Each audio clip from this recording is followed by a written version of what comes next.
Hello friends, I am doctor Pankaj. और आज इस वीडियो में देखेंगे हम जो एनसीईआरटी का जो ह्यूमन रिप्रोडक्शन जो चैप्टर है उसके कुछ इंपॉर्टेंट फैक्ट्स। अच्छा, मेरे पास काफ़ी दिनों से कुछ कमेंट्स आ रहे थे, मुझे मेरे पर्सनल मेल पे मेल भी आए थे कि सर जो एनसीईआरटी होती है उसको आप एक्सक्लूसिवली लाइन बाय लाइन हमें समझाइए। तो ये जो मैंने वीडियो तैयार किया है इसमें एनसीईआरटी के बाहर की कोई भी लाइन नहीं है, अगर कुछ डायग्राम को छोड़ दूं तो ये एकदम आपकी एनसीईआरटी एकदम लाइन बाय लाइन है। तो अगर आप इस वीडियो को देख के अपनी एनसीईआरटी की किताब पढ़ेंगे तो आपको आसानी से वो बुक आपकी कवर हो जाएगी। तो देखिए, पहला जो हमें ये चैप्टर शुरू करने से पहले पता होना चाहिए कि भाई तीन टर्म होती हैं बायोलॉजी के अंदर। एक होता है वीवी पेरस, एक होता है ओवी पेरस और एक होता है ओवो वीवी पेरस। तो इन तीनों का मतलब क्या है? देखिए, वीवी पेरस का मतलब होता है, इसका एग्जांपल आप समझ सकते हो जैसे कि जितने मैमल्स होते हैं इंक्लूडिंग मैन, हम लोग भी इसी के अंदर आते हैं।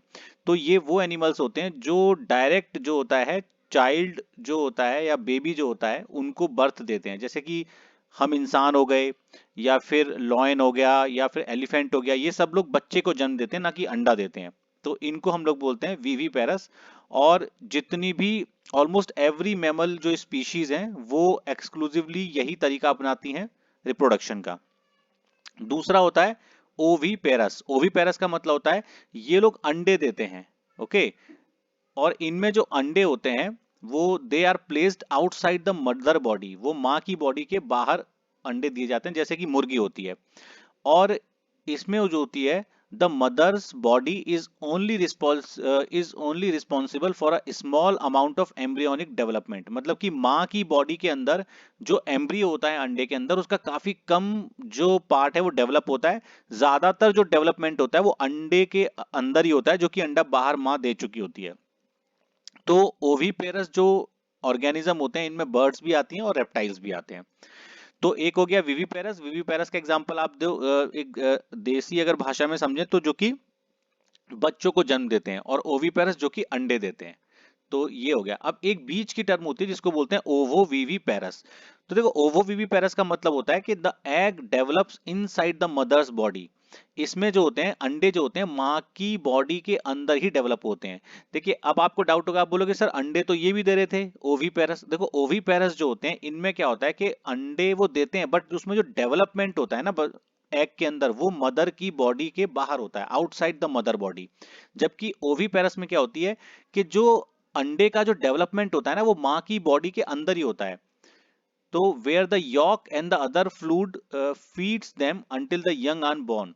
तो जब तक कि यंग वन जो कि नवजात बच्चा है उसका जन्म ना हो जाए तब तक जो अंडे होते हैं वो माँ की बॉडी के अंदर ही डेवलप होते हैं। मतलब कि अंडे के अंदर जो डेवलपमेंट होता है वो माँ की बॉडी के अंदर होता है, इनसाइड द मदर्स बॉडी। तो इनके एग्जाम्पल क्या होते हैं? इनमें कुछ स्पीशीज आती हैं शार्क की और स्नेक्स की। तो ये तीन टर्म हो गई। तो वीवी पेरस का मतलब हो गया कि नवजात बच्चों को जन्म देना। ओवी पेरस का मतलब हो गया अंडे देना, और वो जो अंडे देंगे उनका डेवलपमेंट मदर की बॉडी के बाहर होगा। वो वीवी पेरस में क्या होता है कि अंडे जो होता है अंडे का डेवलपमेंट मदर की बॉडी के ही अंदर होता है। तो ये तीनों टर्म आपको पता होनी चाहिए अच्छे से। तो ये एक डायग्राम के थ्रू समझाया गया है कि ये जो लोग जो ओवी पैरस होते हैं वो अंडे देने वाले जंतु होते हैं, जैसे कि यहाँ पे मुर्गी है ये। और जो विवी पैरस होते हैं वो जो बच्चों को जन्म देते हैं, जैसे कि यहाँ पे एलिफेंट दिखा रखा है, इसमें हम लोग भी आते हैं और भी जितने ज्यादातर मैमल्स इसी के अंदर आते हैं। ये एक एग्जाम्पल है आपका वो विवी पैरस का, जो मैंने कहा था कि अंडे जो होते हैं वो मदर की बॉडी के अंदर ही डेवलप होते हैं। और इसमें क्या होता है, इसके एग्जाम्पल हैं कुछ स्नेक इसके एग्जाम्पल होते हैं, और जो शार्क होती हैं कुछ शार्क इसके एग्जाम्पल हैं। अब देखिए नेक्स्ट है कि ह्यूमन, ये और ये मैं आपको फिर से बता रहा हूँ, ये एकदम ये एनसीईआरटी से ही कॉपी करके पीपीटी तैयार की गई है। ये एनसीईआरटी ही है लाइन बाय लाइन, अगर आप चाहें तो इसको मिला के देख सकते हैं, ये लाइन बाय लाइन एनसीईआरटी है। तो humans are sexually reproducing and viviparous. तो अगर नीट में क्वेश्चन आता है कि ह्यूमंस जो होते हैं वो कैसे होते हैं, तो हम लोग विवीपेरस होते हैं, मतलब कि हम नवजात शिशुओं को जन्म देते हैं। सेकेंड है the reproductive event in human includes. मतलब कि जो मनुष्य के अंदर जो रिप्रोडक्टिव इवेंट कौन कौन से होते हैं, तो सबसे पहले होते हैं गैमिटोजेनेसिस। गैमिटोजेनेसिस का मतलब क्या होता है? गैमिट्स का बनना। तो गैमिट्स दो तरीके के होते हैं ह्यूमंस के अंदर, एक तो स्पर्म्स होते हैं जो कि मेल के अंदर बनते हैं, और दूसरा होते हैं ओवम जो कि फीमेल के अंदर बनते हैं। अब भाई देखो, ओवम बन गए और आपका स्पर्म बन गया। अब क्या होता है कि नेक्स्ट इवेंट होगा कि transfer of sperm into the female genital tract. अब जो स्पर्म बना है मेल के अंदर, ये बायोलॉजी में ये जो साइन है मेल का होता है, जो स्पर्म बना है उसको जाना होगा फीमेल की योनि में। तो वो कैसे जाएगा, उस प्रोसेस को बोलते हैं हम लोग इंसेमिनेशन।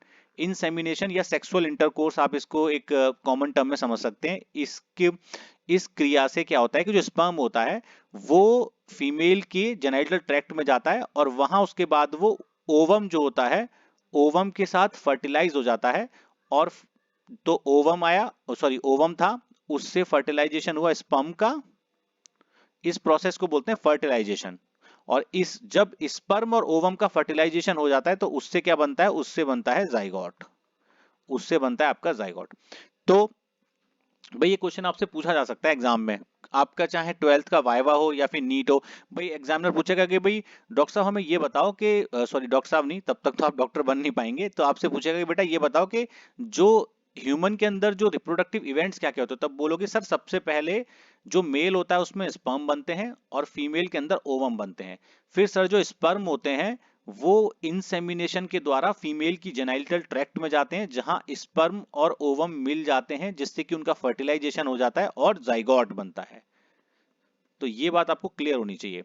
उसके बाद क्या होता है, जब आपका जाइगोट बन गया तो जाइगोट से फिर क्या होता है, जाइगोट से फिर फर्दर डेवलपमेंट होता है। और उस फर्दर डेवलपमेंट में क्या होता है, फॉर्मेशन होता है किस चीज का, ब्लास्टोसिस्ट का। उसके बाद बनती है ब्लास्टोसिस्ट, ब्लास्टोसिस्ट बनती है। और ये जो ब्लास्टोसिस्ट होती है ये कहाँ जाके अटैच हो जाती है, ये अटैच हो जाती है यूटेराइन वॉल में। फीमेल के अंदर क्या होता है आपको पता है कि स्ट्रक्चर होता है यूटेरस। यूटेरस होता है, यूटेरस की जो वॉल होती है उससे जाके चिपक जाती है, जिसको बोलते हैं, इस प्रोसेस को बोलते हैं इम्प्लांटेशन। इम्प्लांटेशन इस प्रोसेस को बोला जाता है।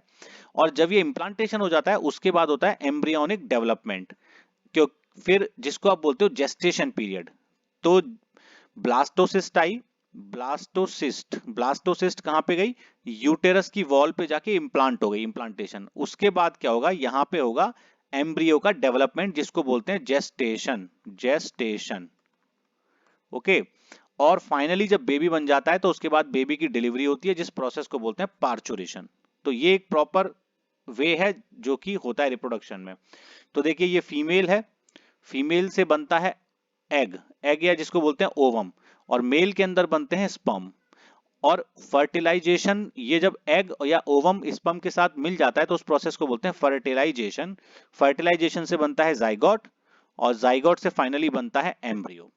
ठीक है। अब हम देख लेते हैं कि जो मेल रिप्रोडक्टिव जो सिस्टम है उसका स्ट्रक्चर कैसा होता है, मतलब एनाटॉमी कैसी है उसकी।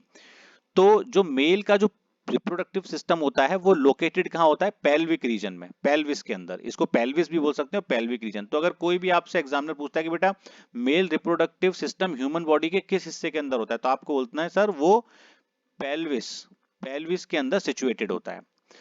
अच्छा, इसमें इंक्लूड क्या क्या होता है, तो मेल रिप्रोडक्टिव सिस्टम के अंदर होता है अ पेयर ऑफ टेस्टिस, मतलब कि टेस्टिस का एक पेयर, मतलब कि दो टेस्टिस होते हैं, दो टेस्टिस होते हैं।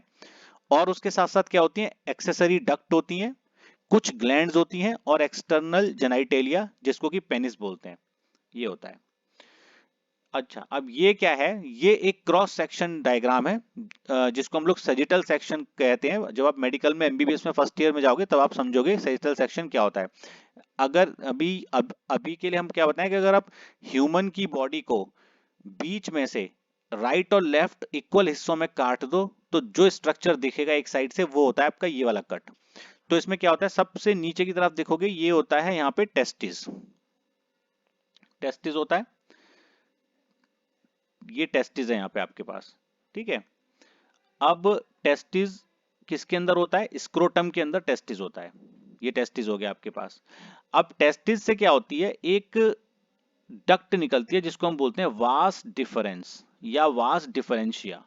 ये वास डिफरेंस जो होती है यहां से चलती चली जाती है, और ये ब्लैडर के ऊपर से होती हुई यहां निकलती है, और वहां ये एक डक्ट के साथ मिलती है। एक स्ट्रक्चर होता है जिसको हम लोग बोलते हैं समाइनल वेसिकल, समाइनल वेसिकल, मैं ब्लू कर देता हूं, ये है आपका समाइनल वेसिकल।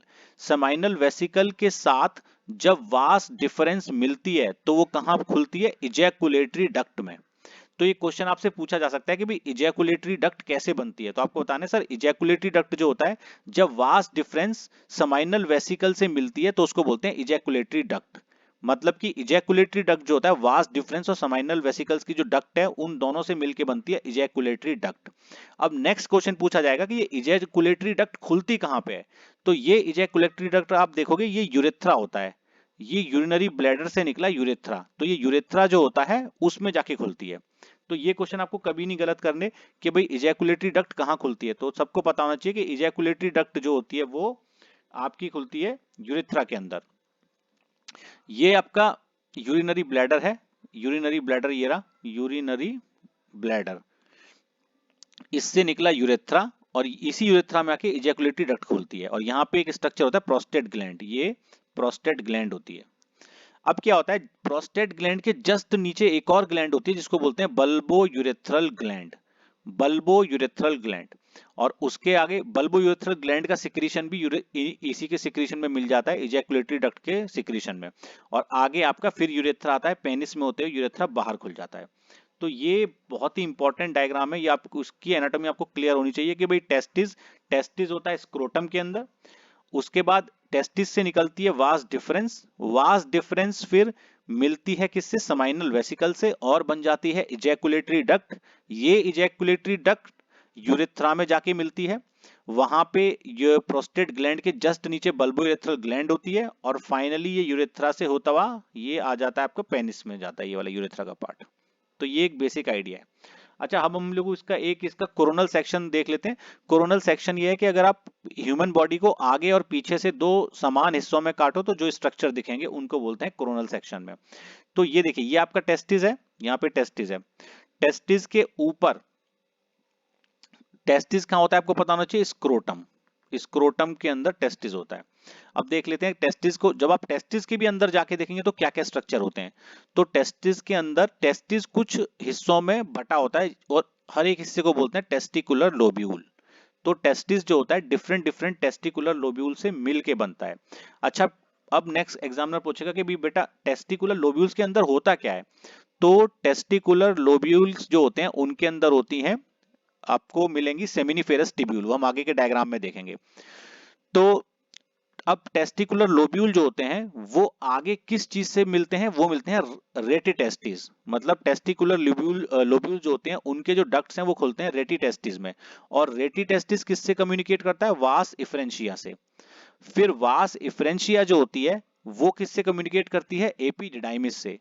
और एपिडिडाइमिस किससे कम्युनिकेट करती है? वास डिफरेंस को। मतलब ये एक तरीके के एक सीक्वेंस है कि भाई सबसे पहले टेस्टिकुलर लोब्यूल आया, टेस्टिकुलर लोब्यूल खुला रेटेटेस्टिस के अंदर, रेटेटेस्टिस खुला आपका वास इफरेंशिया के अंदर, वास इफरेंशिया आपकी फिर खुलती है किसमें? एपिडिडाइमिस में, और एपिडिडाइमिस किस में खुलती है? फिर वास डिफरेंस में। ठीक है, फिर वास डिफरेंस जो होती है वो समाइनल वेसिकल्स जो है, समाइनल वेसिकल और वास डिफरेंस मिल के बनाती है क्या? Ejaculatory duct. तो ये आपको सीक्वेंस पता होना चाहिए। तो यहाँ पे वास डिफरेंस है ये, यहाँ पे ये समाइनल वेसिकल है, समाइनल वेसिकल। तो समाइनल वेसिकल जो होती है ये वाली और वास डिफरेंस, ये दोनों मिलके खुलती है यूरेथ्रा के अंदर एज अ इजैकुलेटरी डक्ट। ये एक उसके नीचे एक और ग्लैंड होती है, मैंने कहा था कि जो आपका यूरिनरी जो ब्लैडर होता है उसके नीचे एक ग्लैंड होती है जिसको बोलते हैं प्रोस्टेट ग्लैंड। कभी कभी आपने सुना होगा कि बुढ़ापे में कुछ लोगों के ऑपरेशन होता है कि भी प्रोस्टेट का साइज बढ़ गया है, तो जिन लोगों का प्रोस्टेट का साइज बढ़ जाता है उन्हें यूरिन करने में दिक्कत होती है, तो इस प्रोस्टेट को काट के निकालना होता है, स्कोप आजकल हम लोग दूरबीन से करते हैं इस ऑपरेशन को। उसी के नीचे, प्रोस्टेट के नीचे ही एक ग्लैंड होती है जिसको हम लोग बोलते हैं बल्बो यूरेथ्रल ग्लैंड। तो बल्बोयूरेथ्रल ग्लैंड जो होता है इसका भी सिक्रीशन सीमेन, मतलब सीमेन जो निकलता है, जो वीर्य निकलता है उसके अंदर इसका भी सिक्रीशन होता है, और ये सारा का सारा फाइनली यूरेथ्रा में खुलता है और उसके बाहर आके ग्लांस, ये पेनिस के टिप से बाहर निकल जाता है। तो ये एक आपको एक बेसिक आइडिया होना चाहिए। तो देखिए, एक ये एनसीईआरटी की लाइन है, the testes are situated outside the abdominal cavity within a pouch called scrotum. तो सबसे पहले एक क्वेश्चन बनेगा कि भाई जो टेस्टिस होता है वो एब्डोमिनल कैविटी के अंदर होता है, बाहर होता है? तो हमेशा याद रखिए जो टेस्टिस होता है वो एब्डोमिनल कैविटी के बाहर होता है, और किस चीज के अंदर होता है? एक पाउच होता है जिसको आप बोलते हैं स्क्रोटम। स्क्रोटम, तो स्क्रोटम के अंदर टेस्टिस सिचुएटेड होते हैं। अब एक बात गौर करने वाली है, एनसीईआरटी में लिखी है बात कि जो स्क्रोटम का जो टेम्परेचर होता है ना, वो जो नॉर्मल जो ह्यूमन बॉडी का टेम्परेचर है उससे 2 to 2.5 डिग्री सेल्सियस कम होता है। 2 to 2.5 डिग्री सेल्सियस कम होता है। तो कभी एग्जामिनर पूछेगा कि बेटा एक बार बताओ, ह्यूमन बॉडी का टेम्परेचर ज्यादा होता है या स्क्रोटम का ज्यादा होता है? तो आप बोलना सर ह्यूमन बॉडी का टेम्परेचर ज्यादा होता है, स्क्रोटम के अंदर जो टेम्परेचर है वो 2 to 2.5 डिग्री सेल्सियस लोअर होता है। अब वो पूछेगा ऐसा क्यों होता है भाई, तो आपको बताना है सर कि जो स्पर्मेटोजेनेसिस होती है, मतलब कि इंसान के अंदर, मानव के अंदर जो स्पर्म बनते हैं मेल के अंदर, जिनको आप शुक्राणु बोलते हैं, तो स्पर्म के प्रोडक्शन के लिए हमें लोअर बॉडी टेम्परेचर चाहिए होता है। इसीलिए ये जो टेस्टिस होते हैं ये एब्डोमिनल कैविटी के बाहर होते हैं, जहां पे कि टेम्परेचर एब्डोमिनल कैविटी की अपेक्षा कम होता है। यही इसका आंसर है। नेक्स्ट है आपका कि अ, जो एडल्ट होता है उसके अंदर टेस्टिस की शेप कैसी होती है? तो टेस्टिस की जो शेप है वो ओवल शेप होती है, और जो लेंथ होती है टेस्टिस की वो 4 to 5 सेंटीमीटर होती है, और जो विड्थ होती है वो 2 to 3 सेंटीमीटर होती है। अब टेस्टिस जो होते हैं वो एक डेंस कवरिंग से कवर रहते हैं, जिसको बोलते हैं ट्यूनिका एल्बुजीनिया। ट्यूनिका एल्बुजीनिया, ये एनसीईआरटी में लिखा नहीं है बट मैं बता देता हूँ, ट्यूनिका एल्बुजीनिया बोलते हैं उसको। अच्छा, मैंने आपको बताया था कि टेस्टिस जो होते हैं वो टेस्टिकुलर लोब्यूल से मिलके बने होते हैं। तो एक टेस्टिस के अंदर लगभग लगभग देखा गया है 250 कंपार्टमेंट होते हैं, जिनको टेस्टिकुलर लोब्यूल बोलते हैं। तो अगर कोई एग्जामिनर पूछा है कि भाई एक टेस्टिस के अंदर कितने टेस्टिकुलर लोब्यूल होते हैं, तो आप बोलोगे 250। तो अगर वो बोलेगा कि ह्यूमन बॉडी के अंदर टोटल टेस्टिकुलर लोब्यूल कितने होते हैं, तो देखो आपको पता है ह्यूमन बॉडी के अंदर दो टेस्टिस होते हैं, एक टेस्टिस में 250, तो दो टोटल में हो गया 500। तो और ओवरऑल ह्यूमन बॉडी के अंदर 500 टेस्टिकुलर लोब्यूल होते हैं, 250 एक हर एक टेस्टिस के अंदर।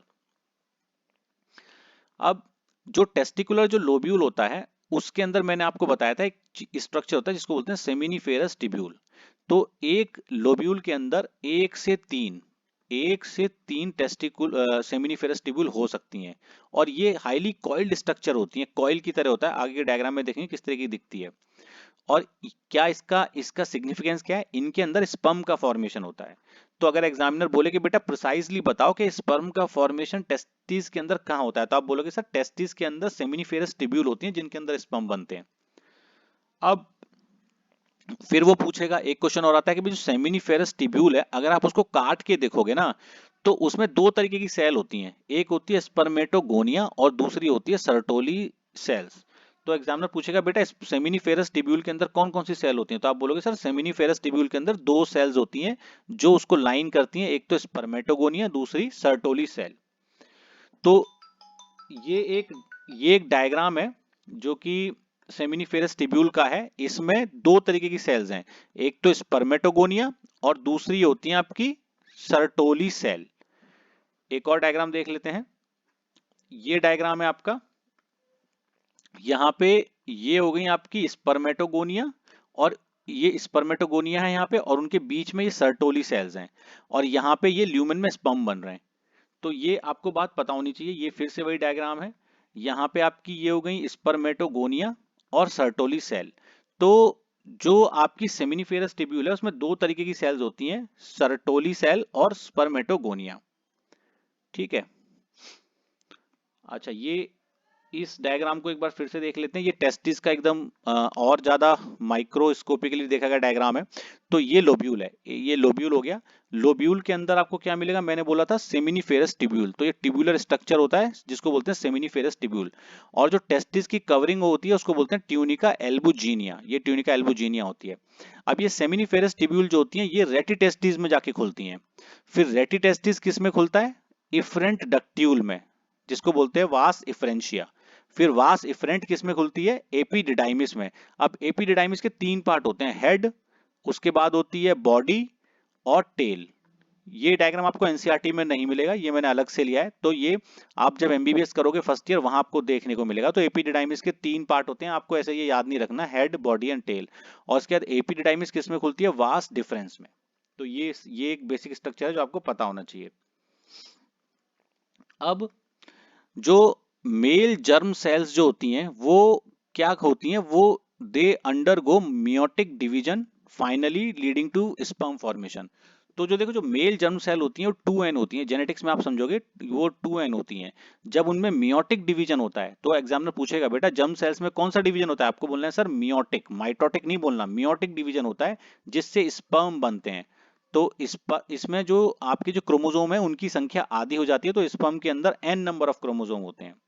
ये आप एक बात ही हो गई। अच्छा दूसरा मैंने भी बताया कि इनके अंदर सर्टोली सेल्स होती हैं, तो एग्जामिनर पूछेगा बेटा सर्टोली सेल्स का क्या काम है, तो सर्टोली सेल्स का काम होता है कि जो आपके जो जर्म सेल्स होते हैं, जर्म सेल्स जो होते हैं उनको न्यूट्रिशन प्रोवाइड करना। तो सर्टोली सेल्स जो होती हैं जर्म सेल को न्यूट्रिशन प्रोवाइड करती हैं। अब एक लाइन एनसीईआरटी में लिखी है, the region outside the seminiferous tubule called interstitial space और contain small blood vessels and interstitial cells और लिडिक सेल्स। तो देखिए एक पीछे की हम डायग्राम में जाते हैं। ये जो डायग्राम है देखो, कभी भी अगर कोई सेल होगी ना, सपोज करो ये एक सेल हो गई, फिर दो सेल हो गई, तीसरी सेल, तो दो सेल्स के बीच में जो स्पेस होता है, मेडिकल साइंस में जो सेल्स के बीच में जो स्पेस होता है जो कि इंटरसेलुलर स्पेस है उसको बोलते हैं इंटरस्टिशियल स्पेस। इंटरस्टिशियल स्पेस के अंदर सेमिनिफेरस ट्यूब्यूल के अंदर इंटरस्टिशियल सेल्स होती हैं, इंटरस्टिशियल सेल्स ऑफ लिडिक बोलते हैं उनको। तो ये बहुत इंपॉर्टेंट फैक्ट एग्जामिनर पूछेगा कि बेटा जो इंटरस्टिशियल स्पेस होता है टेस्टिस में उसमें एक सेल्स होती हैं, उनका क्या नाम है, तो उनका नाम होता है लिडिक सेल्स, जिनको बोलते हैं इंटरस्टिशियल सेल्स और लिडिक सेल्स। अब नेक्स्ट है कि भाई ये सेल्स हैं तो जरूर इनका कोई फंक्शन तो होगा ही होगा, तो इनका फंक्शन होता है जो हार्मोन होते हैं, जो मेल हार्मोन होते हैं जिनको बोलते हैं एंड्रोजन्स, एंड्रोजन को सिक्रीट करना। ये बात पता होनी चाहिए कि लिडिक सेल जो होती हैं या इंटरस्टिशियल सेल जो होती हैं वो एंड्रोजन्स को बनाती हैं। इसके अलावा कुछ और भी इम्यूनोलॉजिकली कॉम्पिटेंट सेल्स होती हैं जो कि यहाँ प्रेजेंट होती हैं, बट ये मेजर सेल्स थी। अब आता है भी कि मेल जो सेक्स एक्सेसरी डक्ट जो होती हैं वो किसमें वो उसमें क्या क्या होता है। मैंने बोला था ना कि जो जो मेल का जो रिप्रोडक्टिव सिस्टम है उसमें एक तो टेस्टिस होते हैं, बाकी एक्सेसरी डक्ट होती हैं। तो उसमें एक तो आता है रेटी टेस्टिस, आपने पहले डायग्राम में देखा था। उसके बाद आती है वास इफरेंशिया, फिर आती है एपिडिडाइमिस और वास डिफरेंस, ये चीज। अब क्या होता है, the seminiferous tubules of the testis open into the वास इफरेंशिया थ्रू द रेटी टेस्टिस। ये हमने पहले भी समझा कि वास जो सेमिनिफेरस ट्यूब्यूल होती है वो रेटी टेस्टिस में खुलती है और फिर रेटी टेस्टिस किस में खुलता है, वास इफरेंशिया के अंदर। ये आपको जो पता होना चाहिए सीक्वेंस।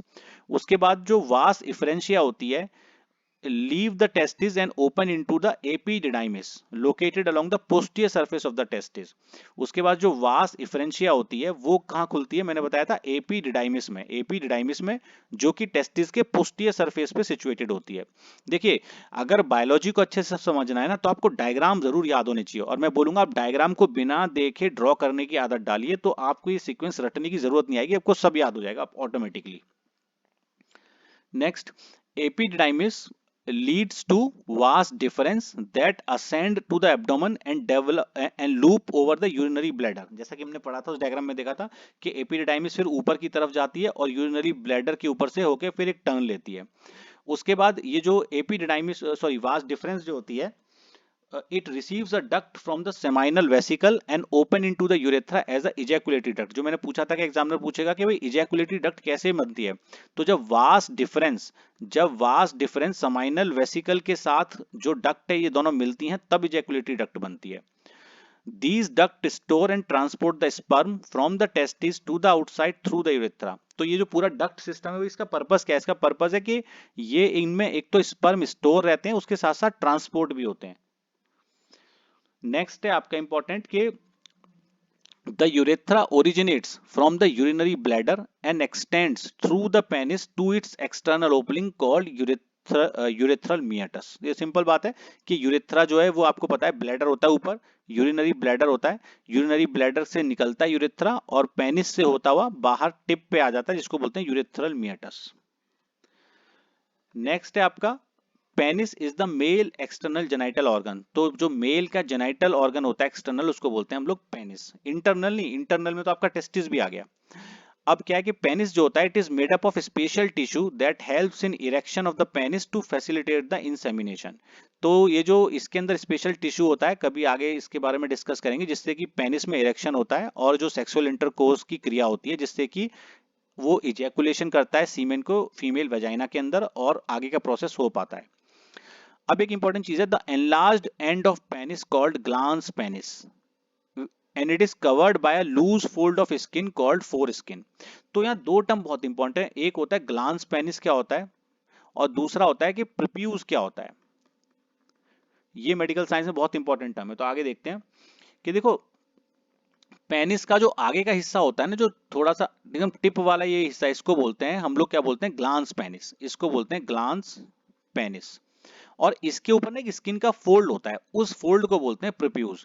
तो मुस्लिम्स के अंदर जो एक जो उनका जो एक रिचुअल होता है कि इस प्रिप्यूज को जन्म के बाद काट के निकाल दिया जाता है, जिसको सर्कमसीजन बोलते हैं। तो यही वो स्किन होती है जिसको उसमें निकाला जाता है। अब नेक्स्ट है आपका, the male accessory glands include paired seminal vesicles, a prostate gland and a paired bulbourethral gland. अब ये बात इंपॉर्टेंट है कि मेल के अंदर जो ग्लैंड्स हैं, जो सेक्सुअल जो ये जो मेल एक्सेसरी ग्लैंड है, इसमें एक तो होती है सेमाइनल वेसिकल। सेमाइनल वेसिकल कितनी होती है, पेयर्ड होती है, इसका मतलब दो होती हैं। प्रोस्टेट जो होती है वो केवल सिंगल होती है, और जो बल्बो यूरेथ्रल ग्लैंड है वो दो होती है, मतलब कि पेयर्ड होती है। तो ये बात हमेशा याद रखना। कभी ये मत बोलते ना कि सर फीमेल के अंदर दो प्रोस्टेट ग्लैंड होती हैं, प्रोस्टेट ग्लैंड एक ही होती है, सेमाइनल वेसिकल्स दो होती हैं और बल्बोएथ्रल ग्लैंड भी दो होती हैं। Secretions of these glands constitute the seminal plasma which is rich in fructose, calcium and certain enzyme।